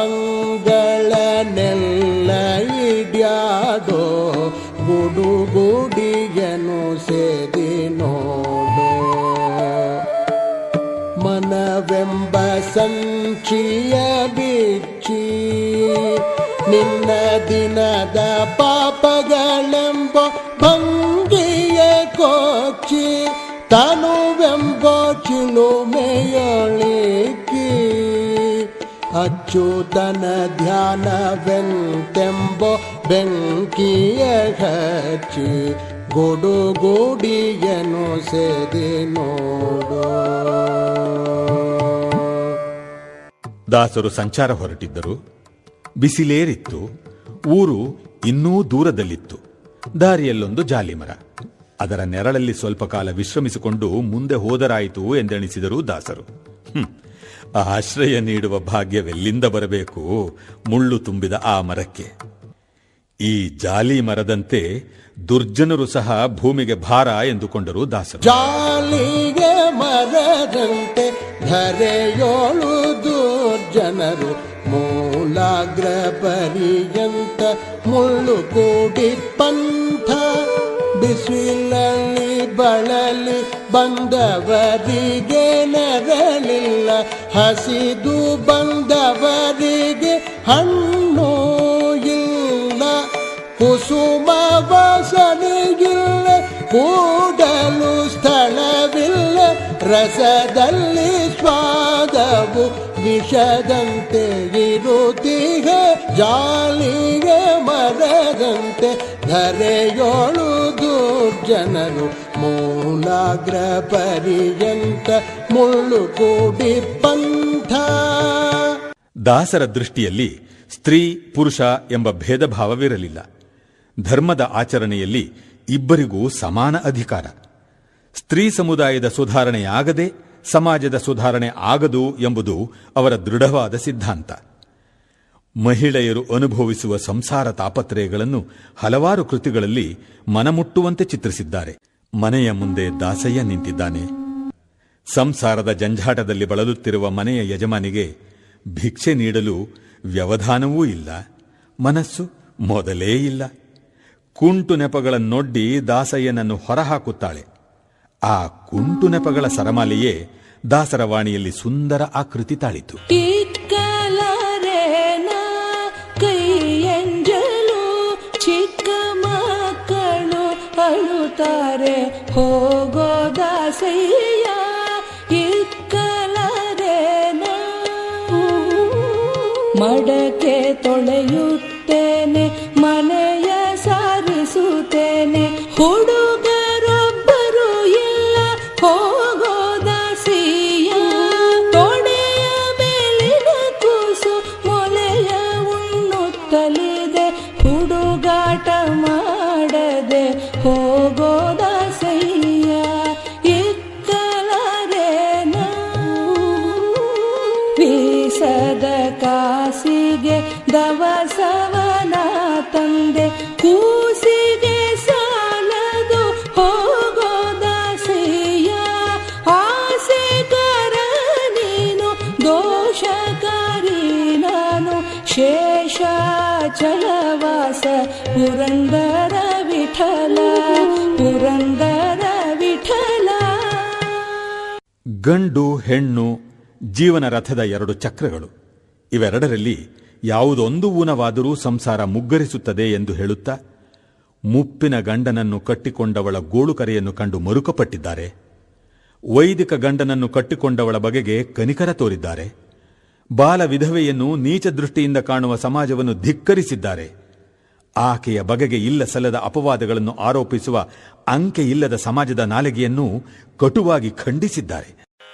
ಆಚಾರವಿಲ್ಲದ ನಾಲಿಗೆ ನಿನ್ನ ನೀಚ ಬುದ್ಧಿಯ ಬಿಡು ನಾಲಿಗೆ. ಆಚಾರವಿಲ್ಲದ ನಾಲಿಗೆ ಹರಿಯ ಭಜನೆ ಮಾಡು ನಾಲಿಗೆ. ನರ ಹರಿಯ ಭಜಿಸು ಕಂಡ್ಯ ನಾಲಿಗೆ. ವರದ ಪುರಂದರ ವಿಠಲರಾಯನ ಚರಣ ಕಮಲವನೆನೆ ನಾಲಿಗೆ. ಆಚಾರವಿಲ್ಲದ ನಾಲಿಗೆ. ಇನ್ನೊಂದು ಕಡೆ ಗ್ರಾಮದ ಮಹಿಳೆಯರು ಊರ ಹೊರಗಿನ ಬಾವಿಯಿಂದ ನೀರು ಸೇದು ತರಲು ಗುಂಪು ಕಟ್ಟಿಕೊಂಡು ಹೋಗುತ್ತಿದ್ದುದನ್ನು ದಾಸರು ಕಂಡರು. ಊರಿಗೆ ಇದ್ದುದು ಅದೊಂದೇ ಬಾವಿ. ಹೆಣ್ಣು ಮಕ್ಕಳ ಬವಣೆಯನ್ನು ಕಂಡು ದಾಸರಿಗೆ ಮರುಕ ಉಂಟಾಯಿತು. ಹಿಂದೊಮ್ಮೆ ತಾವು ಕಾಶಿ ಕ್ಷೇತ್ರಕ್ಕೆ ಹೋಗಿದ್ದಾಗ ಹೆಣ್ಣು ಮಗಳೊಬ್ಬಳು ಏದುಸುರು ಬಿಡುತ್ತಾ ಪಾವಟಿಗೆಗಳನ್ನು ಏರುತ್ತಾ ಬಿಂದು ಮಾಧವನ ಅಭಿಷೇಕಕ್ಕಾಗಿ ನೀರನ್ನು ಹೊತ್ತು ತರುತ್ತಿದ್ದ ದೃಶ್ಯ ನೆನಪಿಗೆ ಬಂದಿತು. ಹೃದಯಾಂತರಾಳದಲ್ಲಿ ಮೂಡಿದ ಭಾವನೆ ಸುಂದರ ಕೃತಿಯಾಗಿ ಅವತರಿಸಿತು. ತಾರಕ್ಕ ಬಿಂದಿಗೆ ನೀರಿಗ್ ಹೋಗುವೆ ತಾರೆ ಬಿಂದಿಗೆಯ, ಬಿಂದಿಗೆ ಒಡೆದರೆ ಒಂದೇ ಕಾಸು ತಾರೆ ಬಿಂದಿಗೆಯ. ತಾರಕ್ಕ ಬಿಂದಿಗೆ ನೀರಿಗ್ ಹೋಗುವೆ ತಾರೆ ಬಿಂದಿಗೆಯ, ಬಿಂದು ಮಾಧವನ ಘಟ್ಟಕ್ಕೆ ಹೋಗುವೆ ತಾರೆ ಬಿಂದಿಗೆಯ. ಪುರಂದರ ವಿಠಲಗೆ ಅಭಿಷೇಕ ಮಾಡುವೆ ತಾರೆ ಬಿಂದಿಗೆಯ. ತಾರಕ್ಕ ಬಿಂದಿಗೆ ನೀರಿಗ್ ಹೋಗುವೆ ತಾರೆ ಬಿಂದಿಗೆಯ. ಒಮ್ಮೆ ದಾಸರು ಒಂದು ಹಳ್ಳಿಗೆ ಹೋಗಿದ್ದರು. ಬಡವೆಯೊಬ್ಬಳಿಗೆ ದಾಸರಿಗೆ ಭಿಕ್ಷೆ ನೀಡಲು ಮನೆಯಲ್ಲಿ ಅಕ್ಕಿ ಇರಲಿಲ್ಲ. ಮಹಾಮಹಿಮರಿಗೆ ರಾಗಿಯನ್ನು ಹಾಕುವುದಾದರೂ ಹೇಗೆ ಎಂದು ಆಕೆಗೆ ಸಂಕೋಚ. ಆಕೆಯ ಅಸಹಾಯಕತೆಯನ್ನು ಕಂಡು ದಾಸರು ರಾಗಿಯ ಭಿಕ್ಷೆಯನ್ನೇ ಬೇಡಿದರು. ರಾಗಿ ಎಂಬ ಪದವನ್ನು ವಿಶೇಷ ಅರ್ಥದಲ್ಲಿ ಪ್ರಯೋಗಿಸಿ ಉತ್ತಮ ನಡವಳಿಕೆಯ ಸೂತ್ರವನ್ನು ಹೆಣೆದರು. ರಾಗಿ ತಂದೀರಾ ಭಿಕ್ಷಕ್ಕೆ ರಾಗಿ ತಂದೀರಾ, ರಾಗಿ ತಂದೀರಾ ಭಿಕ್ಷಕ್ಕೆ ರಾಗಿ ತಂದೀರಾ. ಯೋಗ್ಯರಾಗಿ ಭೋಗ್ಯರಾಗಿ ಭಾಗ್ಯವಂತರಾಗಿ ನೀವು ರಾಗಿ ತಂದೀರಾ ಭಿಕ್ಷಕ್ಕೆ ರಾಗಿ ತಂದೀರಾ. ಸಿರಿರಮಣನ ಸದಾ ಸ್ಮರಿಸುವರಾಗಿ ಗುರುತಿಗೆ ಬಾಹೋರಂಥವರಾಗಿ ಕರೆ ಕರೆ ಸಂಸಾರ ನೀಗುವರಾಗಿ ಪುರಂದರ ವಿಠಲನ ಸೇವಿತರಾಗಿ ರಾಗಿ ತಂದೀರಾ ಭಿಕ್ಷಕ್ಕೆ ರಾಗಿ ತಂದೀರಾ. ಶ್ರೀ ತ್ಯಾಗರಾಜರೂ ಸೇರಿದಂತೆ ಹಲವಾರು ವಾಗ್ಗೇಯಕಾರರು ದಾಸರ ಕೃತಿಗಳಿಂದ ಸ್ಫೂರ್ತಿ ಹಾಗೂ ಮಾರ್ಗದರ್ಶನ ಪಡೆದಿದ್ದಾರೆ. ಎಂತಲೇ ದಾಸರಿಗೆ ಕರ್ನಾಟಕ ಸಂಗೀತ ಪಿತಾಮಹ ಎಂಬ ಬಿರುದು. ದಾಸರು ರಚಿಸಿದ 4,75,000 ದೇವರ ನಾಮಗಳ ಸಂಖ್ಯಾ ವಿವರಗಳನ್ನು, ವಾಸುದೇವನ ನಾಮಾವಳಿಯ ಕ್ಲುಪ್ತಿಯನ್ನು ವ್ಯಾಸರಾಯ ದಯದಿಂದ ಬಣ್ಣಿಪೆನು ಎಂಬ ತಮ್ಮ ದೇವರ ನಾಮದಲ್ಲಿ ತಾವೇ ದಾಸರು ಸ್ಪಷ್ಟವಾಗಿ ತಿಳಿಸಿದ್ದಾರೆ. ಮಧ್ವಮತಾಚಾರ್ಯರ ಇತಿಹಾಸದಲ್ಲಿ ವೇದವ್ಯಾಸರು ರಚಿಸಿದ ಗ್ರಂಥರಾಶಿಯ ಸಂಖ್ಯೆಯನ್ನು ಮೀರಿಸಿದವರು ಬೇರೊಬ್ಬರಿಲ್ಲ. ವ್ಯಾಸರ ನಂತರ ದಾಸರೇ ಎಂಬುದು ತಜ್ಞರ ಅಭಿಪ್ರಾಯ. ಹರಿದಾಸ ಪಂಥಕ್ಕೆ ಜನಾನುರಾಗ ಹೆಚ್ಚುತ್ತಾ ಹೋದಂತೆ ಪಂಡಿತ ವರ್ಗದಲ್ಲಿ ಅಸಮಾಧಾನ, ಅತೃಪ್ತಿಗಳೂ ಹೆಚ್ಚುತ್ತಾ ಹೋದವು. ಒಬ್ಬ ಚಿನಿವಾರ, ಇನ್ನೊಬ್ಬ ಕುರುಬ, ಇವರನ್ನು ತಲೆಯ ಮೇಲೆ ಕೂಡಿಸಿಕೊಂಡಿದ್ದಾರೆ ಸ್ವಾಮಿಗಳು. ಮಠದ ಘನತೆ ಉಳಿಯಬೇಕೆಂದರೆ ಹೇಗೆ ಎಂದು ಮುಂತಾಗಿ ವ್ಯಾಸತೀರ್ಥರನ್ನು, ಪುರಂದರದಾಸರನ್ನು, ಕನಕದಾಸರನ್ನು ಕುಹಕೆಗಳು ಮೂದಲಿಸತೊಡಗಿದರು. ಭಜನಗೋಷ್ಠಿಯನ್ನು ದಾಸಕೂಟ ಎಂದು ಹೀಯಾಳಿಸಿದರು. ಸ್ವಾಮಿಗಳು ಎಲ್ಲವನ್ನೂ ಅರಿತೂ ಅರಿಯದವರಂತೆ ತಟಸ್ಥರಾಗಿದ್ದರು. ಒಂದು ದಿನ ವಿದ್ವತ್ ಸಭೆಯಲ್ಲಿ ಉಪಸ್ಥಿತರಿದ್ದ ಪುರಂದರದಾಸರು ಇದ್ದಕ್ಕಿದ್ದಂತೆ ಗಡುಬಿಡಿಯಿಂದ ಮೇಲೆದ್ದು ತಾವು ಹೊದದಿದ್ದ ಅಂಗವಸ್ತ್ರವನ್ನು ಎರಡೂ ಕೈಗಳಿಂದ ಮುದುರಿ ಗಸಗಸ ಗಸಗಸ ಎಂದು ಹಿಸುಕತೊಡಗಿದರು. ಎಲ್ಲರೂ ದಿಗ್ಭ್ರಾಂತರಾದರು. ಏನು ವಿಷಯ ದಾಸರೇ? ಗುರುಗಳೇ, ವಿಠಲನ ಗುಡಿಯಲ್ಲಿ ಪರದೆಗೆ ಬೆಂಕಿ ತಗುಲಿತ್ತು. ಈಗ ಉಪಶಮನವಾಯಿತು. ಕೇಳಿದಿರಾ? ಗುಡಿಗೆ ಹೋಗಿ ನಡೆದ ಸಂಗತಿ ಏನೆಂದು ವಿಚಾರಿಸಿಕೊಂಡು ಬನ್ನಿ. ಮಹಾಸ್ವಾಮಿ, ಮಹಾಸ್ವಾಮಿ, ದೀವಟಿಗೆಯವನ ಅಚಾತುರ್ಯದಿಂದ ಪರದೆಗೆ ಬೆಂಕಿ ಹತ್ತಿತು. ಪುಣ್ಯವಶಾತ್ ಪುರಂದರದಾಸರು ಆ ಸಮಯಕ್ಕೆ ಸರಿಯಾಗಿ ಆಗಮಿಸಿ ಬೆಂಕಿಯನ್ನಾರಿಸಿದರು. ಅವರು ಬಾರದೇ ಇದ್ದಿದ್ದರೆ ಏನು ಪ್ರಮಾದವಾಗುತ್ತಿತ್ತೋ ಏನೋ. ಇನ್ನು ಮೇಲೆ ನಾವು ಜಾಗರೂಕತೆಯಿಂದ ಇರುತ್ತೇವೆ. ಮನ್ನಿಸಬೇಕು ಮಹಾಸ್ವಾಮಿ. ದಾಸರು ಅಲ್ಲಿಗೆ ಬರೋಣವೆಂದರೇನು? ಸಂಜೆಯಿಂದ ನಮ್ಮ ಬಳಿಯೇ ಇದ್ದಾರಲ್ಲ. ದೇವರ ಮಹಿಮೆಯಾದರೂ ಅರ್ಥವಾದೀತು. ದಾಸರ ಮಹಿಮೆಯನ್ನು ತಿಳಿಯುವುದು ಕಷ್ಟ. ನಾನಿನ್ನು ಬರುತ್ತೇನೆ ಮಹಾಸ್ವಾಮಿ. ಒಮ್ಮೆ ದಾಸರ ಸಮಗ್ರ ರಚನೆಗಳನ್ನು ಪುರಂದರೋಪನಿಷತ್ ಎಂದು ಪ್ರಶಂಸೆ ಮಾಡುತ್ತಾ ರಚನೆಗಳನ್ನು ಒಳಗೊಂಡ ಗ್ರಂಥವನ್ನು ಸರ್ವಜ್ಞರ ಗ್ರಂಥಗಳ ಜೊತೆಗೆ ವ್ಯಾಸಪೀಠದಲ್ಲಿಟ್ಟು ಮಂಗಳಾರತಿ ಬೆಳಗಿದರು ವ್ಯಾಸತೀರ್ಥರು. ದಾಸರಂದರೆ ಪುರಂದರ ದಾಸರಯ್ಯ ವಾಸುದೇವ ಕೃಷ್ಣನ ಸೋಸಿ ಪೂಜಿಸುವ ದಾಸರಂದರೆ ಪುರಂದರ ದಾಸರಯ್ಯ. ನೀತಿಯಲ್ಲವನರಿತು ನಿಗಮ ವೇದ್ಯವನರಿತು ವಾತಸುತನಲ್ಲಿಗನ ವನ್ನಿಸುತ್ತಲಿ ಗೀತನ ತನದ ಶ್ರೀ ಕೃಷ್ಣನ ಪೂಜಿಸುವ ಪೂತಾತ್ಮ ಪುರಂದರ ದಾಸರಯ್ಯ. ಪುರಂದರದಾಸರ ಜನ್ಮ ವೃತ್ತಾಂತಕ್ಕೆ ಸಂಬಂಧಪಟ್ಟ ಕೆಲವು ವಿವರಗಳ ಬಗೆಗೆ ವಿದ್ವಾಂಸರಲ್ಲಿ ಒಮ್ಮತ ಕಂಡುಬರುವುದಿಲ್ಲ. ದಾಸರ ಕಾಲಾವಧಿ ಕ್ರಿಸ್ತಶಕ 1484ರಿಂದ 1564ರವರೆಗೆ ಎಂಬುದು ಸ್ಥೂಲವಾದ ನಂಬಿಕೆ. ಈಗಿನ ಮಹಾರಾಷ್ಟ್ರ ರಾಜ್ಯದ ಪುಣೆಯ ಹತ್ತಿರವಿರುವ ಪುರಂದರಗಢ ಅವರ ಜನ್ಮಸ್ಥಳ ಎಂಬುದು ಕೆಲವರ ಅಭಿಪ್ರಾಯ. ದಾಸರು ಜನಿಸಿದ್ದು ಕರ್ನಾಟಕದ ಶಿವಮೊಗ್ಗ ಜಿಲ್ಲೆಗೆ ಸೇರಿದ ಕ್ಷೇಮಪುರ ಎಂಬ ಗ್ರಾಮದಲ್ಲಿ ಎನ್ನುವುದು ಮತ್ತೆ ಕೆಲವು ವಿದ್ವಾಂಸರ ಅಭಿಪ್ರಾಯ. ಶ್ರೀನಿವಾಸ ನಾಯಕ ಸರಸ್ವತೀಬಾಯಿ ದಂಪತಿಗಳಿಗೆ 4 ಜನ ಗಂಡು ಮಕ್ಕಳು ಹಾಗೂ ಒಬ್ಬಳು ಮಗಳು ಇದ್ದರೆಂದು ಒಂದು ಕಡೆ ಉಲ್ಲೇಖವಿದ್ದರೆ, ಇನ್ನೊಂದು ಹೇಳಿಕೆಯ ಪ್ರಕಾರ ಅವರಿಗಿದ್ದವರು ಕೇವಲ 3 ಮಂದಿ ಗಂಡು ಮಕ್ಕಳು. ಹಿರಿಯ ಮಗ ವರದಪ್ಪ ನಾಯಕ ವಿವಾಹಿತನಾಗಿದ್ದ ಎಂದು ಕೆಲವರು ಹೇಳಿದರೆ, ವರದಪ್ಪ ನಾಯಕ, ಗುರುರಾಜ, ಅಭಿನವ ಮತ್ತು ಮಧ್ವಪತಿ ಎಂಬ 4 ಮಕ್ಕಳು ತಂದೆಯಿಂದಲೇ ಹರಿದಾಸ ದೀಕ್ಷೆ ಪಡೆದು ಬ್ರಹ್ಮಚಾರಿಗಳಾಗಿಯೇ ಉಳಿದು ವರದ ಪುರಂದರ ವಿಠಲ, ಗುರು ಪುರಂದರ ವಿಠಲ, ಅಭಿನವ ಪುರಂದರ ವಿಠಲ ಹಾಗೂ ಗುರು ಮಧ್ವಪತಿ ವಿಠಲ ಎಂಬ ಅಂಕಿತಗಳನ್ನು ಸ್ವೀಕರಿಸಿ ಕೃತಿ ರಚನೆ ಮಾಡಿ ಪ್ರಸಿದ್ಧರಾದರು ಎಂದು ಕೆಲವು ವಿದ್ವಾಂಸರು ಉಲ್ಲೇಖಿಸಿದ್ದಾರೆ. ಒಟ್ಟಿನಲ್ಲಿ ಶ್ರೀನಿವಾಸ ನಾಯಕನದು ನೆಮ್ಮದಿಯ ಸಂಸಾರ, ಸುಖ ಸಂಸಾರ ಎಂಬುದರಲ್ಲಿ ಭಿನ್ನಾಭಿಪ್ರಾಯವಿಲ್ಲ. ಪುರಂದರದಾಸರು ತಮ್ಮ ಜೀವನದ ಸಂಧ್ಯಾ ಸಮಯದಲ್ಲಿ ಹಲವಾರು ಎಡರು ತೊಡರುಗಳನ್ನು ಎದುರಿಸಬೇಕಾಯಿತು. ತಮ್ಮ ಭಾಗದ ಭಾಗ್ಯದೇವತೆ ಎಂದು ನಂಬಿದ್ದ ಸರಸ್ವತೀಬಾಯಿ ಮುತ್ತೈದೆ ಸಿರಿತನವನ್ನಪ್ಪಿ ಇಳಿ ವಯಸ್ಸಿನಲ್ಲಿ ದಾಸರನ್ನು ಅಗಲಿದ್ದಳು.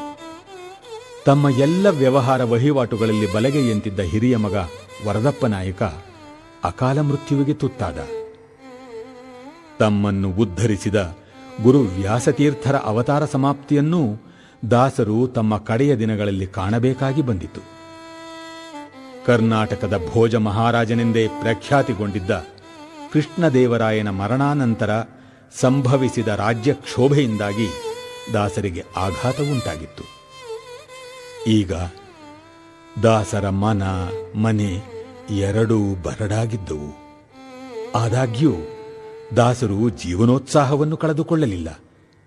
ಜೀವನದಲ್ಲಿ ಒದಗಿ ಬರುವ ಸುಖ ದುಃಖಗಳು ಜೀವನ ಸಂಸ್ಕಾರ ರೂಪವಾದ ಅಗ್ನಿ ಪರೀಕ್ಷೆ ಎಂದು ಭಾವಿಸಿ ದಿಟ್ಟ ಹೆಜ್ಜೆ ಇಟ್ಟರು.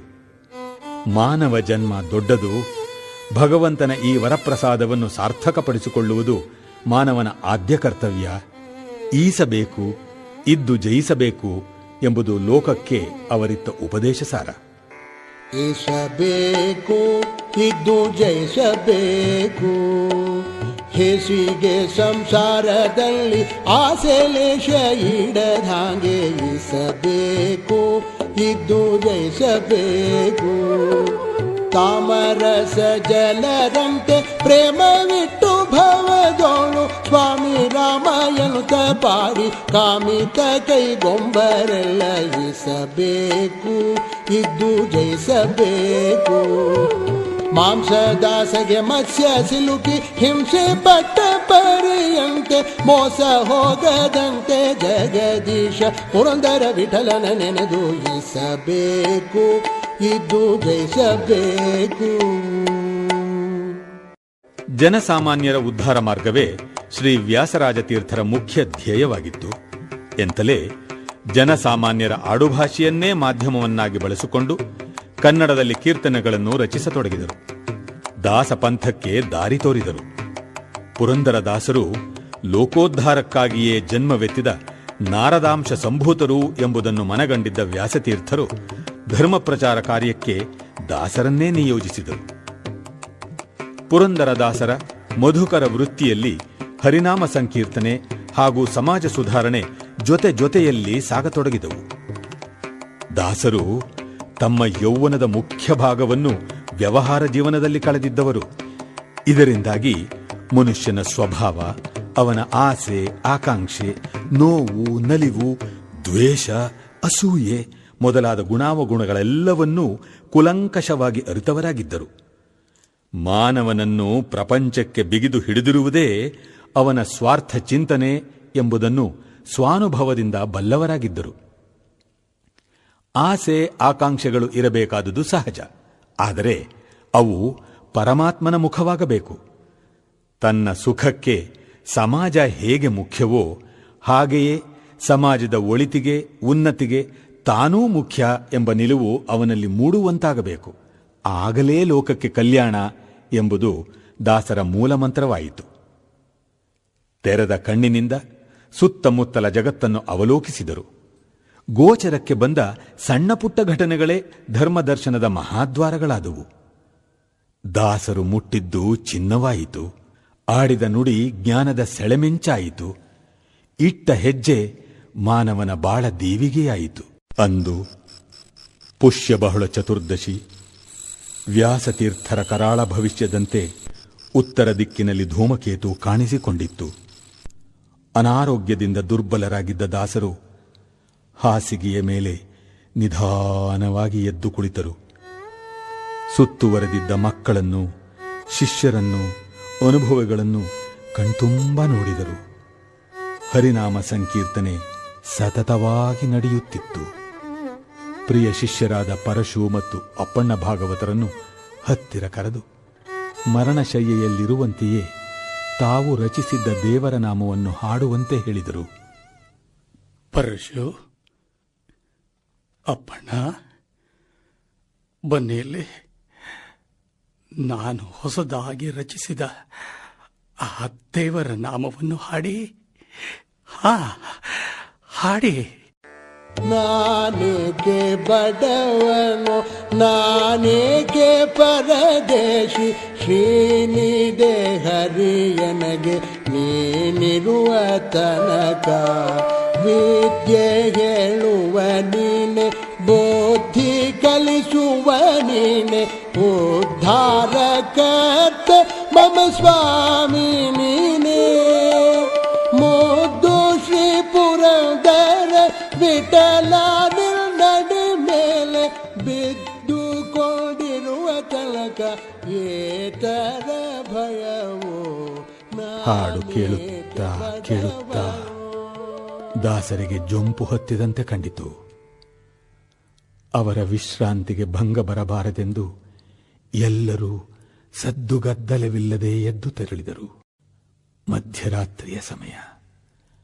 ದಾಸರು ಮೆಲ್ಲನೆ ಕಣ್ತೆರೆದರು. ದಿವ್ಯ ಜ್ಯೋತಿಯೊಂದು ತಮ್ಮ ಕಡೆಗೆ ಹರಿದು ಬರುತ್ತಿರುವಂತೆ ಭಾಸವಾಯಿತು ದಾಸರಿಗೆ. ಕೊಳಲು ನುಡಿಸುತ್ತಾ ನಿಂತಿದ್ದ ಭುವನ ಮೋಹನ ಮುರಳೀಕೃಷ್ಣನ ದರ್ಶನದಿಂದ ಪುಳಕಿತರಾದರು. ಪಾಂಡುರಂಗ, ಗೋವಿಂದ, ಮುರಳೀಕೃಷ್ಣ.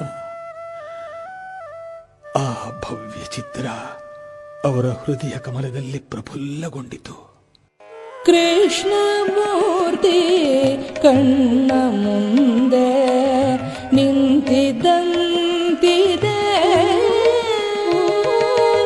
ಮಸ್ತಕದಲ್ಲಿ ಮಾಣಿಕದ ಕಿರೀಟ, ಕಸ್ತೂರಿ ತಿಲಕದಿಂದ ಸೆವಲಲಾಟ, ಶಿಸ್ತಲಿ ಕೊಳಲನು ನೋಟ, ಕೌಸ್ತುಭ ಎಡಬಲದಲ್ಲಿ ಕೋಲಾಟ, ಉಡುದಾರ ವಾಡ್ಯಾಣ ನಿಖಿಲಾಭರಣ, ಉಡುಗೆ ಪಿತಾಂಬರ ಶತರ ವಿಕಿರಣ, ಕಡಗನು ಪುರ ಹೆಜ್ಜೆಗಳ ನೀಟ ಚರಣ, ಒಡೆಯ ಶ್ರೀ ಪುರಂದರ ವಿಠಲನ ಕರುಣ. ಶ್ರೀಕೃಷ್ಣ ತನ್ನ ಬಳಿಗೆ ಬಾ ಎಂದು ಕರೆದಂತಾಯಿತು ದಾಸರಿಗೆ. ಬಾ ನಾಯಕ, ಬಾ ಬಾ ಪುರಂದರ, ಬಾ ನನ್ನ ಬಳಿಗೆ ಬಾ. ದಾಸರ ಸೂಕ್ಷ್ಮ ದೇಹದಿಂದ ಹೊರಹೊಮ್ಮಿದ ದಿವ್ಯ ಕಾಂತಿ ಶ್ರೀಕೃಷ್ಣನ ಪಾದಾರವಿಂದಗಳಲ್ಲಿ ಸಾಯುಜ್ಯವಾಯಿತು. ಶಾಲಿವಾಹನ ಶಕ 1486 ರಕ್ತಾಕ್ಷಿನಾಮ ಸಂವತ್ಸರ, ಪುಷ್ಯ ಬಹುಳ ಅಮಾವಾಸ್ಯೆ, ಶನಿವಾರ. ಈ ಶುಭ ದಿನದಂದು ದಾಸರು ತಮ್ಮ ಅವತಾರ ಕಾರ್ಯವನ್ನು ಸಮಾಪ್ತಿಗೊಳಿಸಿದರು. ಜಯ ಪುರಂದರ, ಜಯ ಪುರಂದರ, ಜಯ ಪುರಂದರ, ಜಯ ವಿಠಲ, ಜಯ ವಿಠಲ, ಜಯ ವಿಠಲ. ತೆರಳಿದರು ಪುರಂದರ ದಾಸರಾಯರು, ತೆರಳಿದರು ಭೇರಿದುಂದುಭಿ ಮೊರೆಯುತ್ತಲಿರೇ. ಪುರಂದರ ದಾಸರು ನಿಜ ವೈಕುಂಠಕ್ಕೆ ತೆರಳಿದರು. ದಾಸರೆಂದರೆ ಪುರಂದರ ದಾಸರಯ್ಯ, ದಾಸರೆಂದರೆ ಪುರಂದರ ದಾಸರಯ್ಯ, ದಾಸರೆಂದರೆ ಪುರಂದರ ದಾಸರು. ಮನ್ಮನೋಭೀಷ್ಟದಾತಾರಂ